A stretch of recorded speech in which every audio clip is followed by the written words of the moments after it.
என் அன்பான பக்தர்களே, இறைவனுக்கு புகழ் உண்டாகட்டும். நான் சகோதரி பிரசிந்தா டோப்னோ எஸ்.ஜே.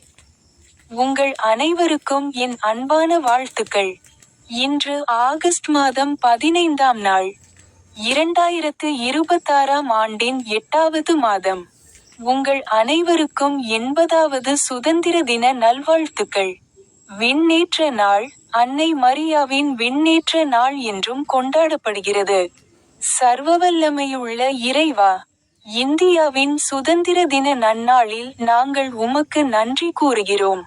நமது நாட்டிற்கு சுதந்திரம் அளித்த அறியப்பட்ட மற்றும் அறியப்படாத அனைத்து வீரர்களுக்கும், சுதந்திர போராட்ட வீரர்களுக்கும், தேசபக்தர்களுக்கும் நாங்கள் நன்றியுள்ளவர்களாக இருக்கிறோம். எங்கள் நாட்டை அமைதி, ஒற்றுமை, நீதி மற்றும் சகோதரத்துவத்தால் நிரப்பும். இறைவா இயேசுவே, இந்தியாவின் அனைத்து மாநிலங்களையும், மொழிகளையும், கலாச்சாரங்களையும், சமூகங்களையும் ஒற்றுமையின் பிணைப்பில் இணைக்கும். எங்கள் தலைவர்களுக்கு ஞானம், நேர்மை மற்றும் நீதியுணர்வை அருளும். ஏழைகள், விவசாயிகள், தொழிலாளர்கள், குழந்தைகள், இளைஞர்கள், பெண்கள் மற்றும் முதியவர்களை பாதுகாக்கும். அன்னை மரியாவின் ஆம் என்பதை நினைவுகூர்தல். ஓ ஆண்டவரே, அன்னை மரியா உமது திருவுளத்தை ஏற்றுக்கொண்டு, இதோ, நான் ஆண்டவரின் அடிமை. உமது வார்த்தையின்படியே எனக்கு ஆகட்டும் என்று நம்பிக்கையுடன் கூறியதை நாங்கள் நினைவுகூர்கிறோம்.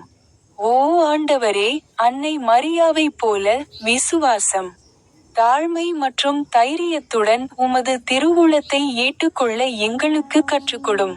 அன்னை மரியாவே, எங்கள் குடும்பங்களுக்காக வேண்டிக்கொள்ளும். எங்கள் நாட்டிற்காக வேண்டிக்கொள்ளும். எங்கள் பிள்ளைகள் மற்றும் இளைஞர்களுக்காக வேண்டிக்கொள்ளும். எங்கள் குருக்கள், ஆயர்கள், கன்னியாஸ்திரிகள் மற்றும் சகோதரர்களுக்காக வேண்டிக்கொள்ளும். இந்தியாவில் அமைதி மற்றும் நல்லிணக்கத்திற்காக வேண்டிக்கொள்ளும். அவர் தமது இரு வார்த்தைகளின் திருவிவிலிய வசனங்களைப் பற்றி பேசினார். பிரசங்கி 18:21. ஆனால் துன்மார்க்கன் தன் பாவங்கள் அனைத்தையும் விட்டு திரும்பி, என் கட்டளைகள் அனைத்தையும் கைக்கொண்டு, நீதியையும் நேர்மையையும் செய்தால், அவன் சாக மாட்டான், வாழ்வான். கலாத்தியர் அதிகாரம் 6-9 கூறுகிறது.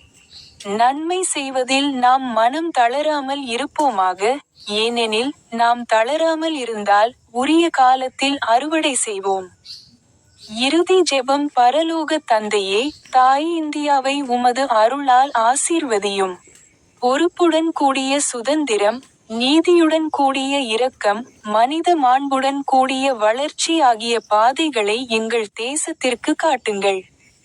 அன்னை மரியாவின் விசுவாசமும் பக்தியும், எங்கள் வாழ்வை அன்பு, சேவை, உண்மை மற்றும் அமைதிக்கு அர்ப்பணிக்க எங்களை தூண்டட்டும். இந்தியாவில் அமைதி நிலவட்டும். குடும்பங்களில் அமைதி நிலவட்டும். திருச்சபையில் ஒற்றுமை நிலவட்டும். உலகில் அன்பு நிலவட்டும். வாழ்க இந்தியா! வாழ்க ஆண்டவர் இயேசு! அன்னை மரியாவே, எங்களுக்காக வேண்டிக்கொள்ளும். ஆமென். உங்கள் அனைவருக்கும் என் அன்பான வாழ்த்துக்கள். எனது யூடியூப் சேனலில் உள்ள ஸ்வைப் பொத்தானை அழுத்த மறக்காதீர்கள்.